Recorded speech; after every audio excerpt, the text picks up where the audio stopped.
It's a cheap shot to be able to go after the banks, and clearly some of the banks have done things that were wrong, and they should be held accountable.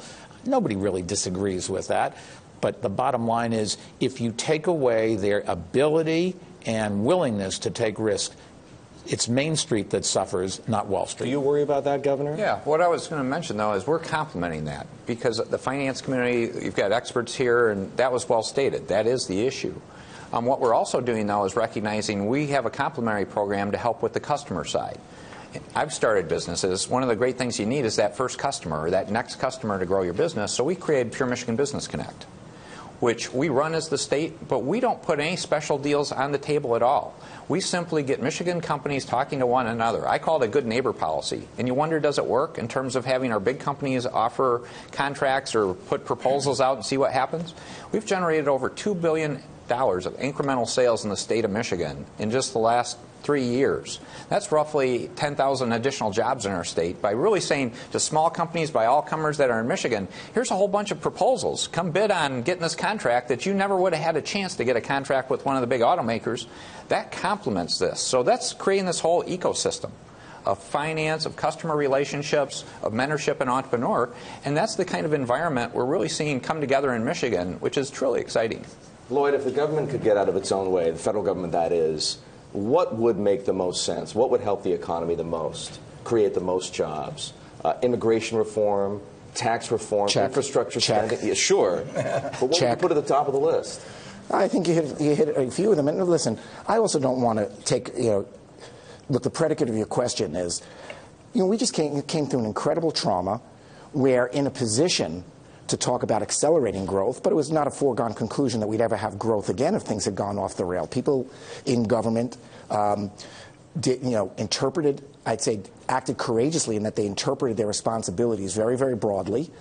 We came to think the population was, a lot of the regulations and a lot of the things that are impediments to some extent were very much a demand by people who got hurt in the trauma and wanted to make sure that it didn't happen again. And not shockingly, the pendulum has probably gone a little too far and has to readjust. But I think it's easy to take shots. I'd say from this point forward, get rid of redundant regulation, duplicative, counterproductive. We still have to continue making the adjustment, heal the economy, and so you can't, you give all that to the Fed. You get yourself into a situation where you can actually legislate, and you picked 3 great areas for legislation, all of which would support the economy: infrastructure spending, immigration. Are all the right things to do. Warren, is Lloyd right that the pendulum has swung? Has the pendulum swung too far, and if so, where? Well, I'm not sure in terms of the pendulums swinging too far.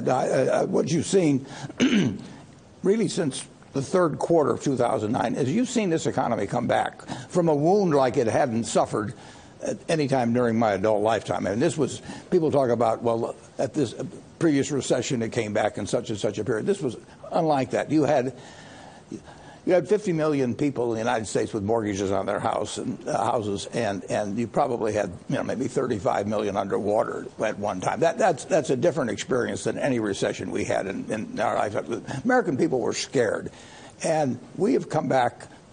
Compare us to Europe, compare us to the rest of the world.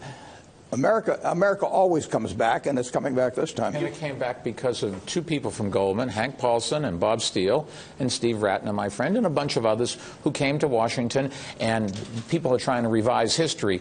They saved America. They were heroes. This was in a crisis. People had no confidence, falling apart. It was like, was it J.P. Morgan that went on the floor of the stock exchange and bought 100 shares at every post or something? And took the personal risk of being second-guessed afterwards. And his 100 shares didn't mean anything. It was the fact that he was willing to do it.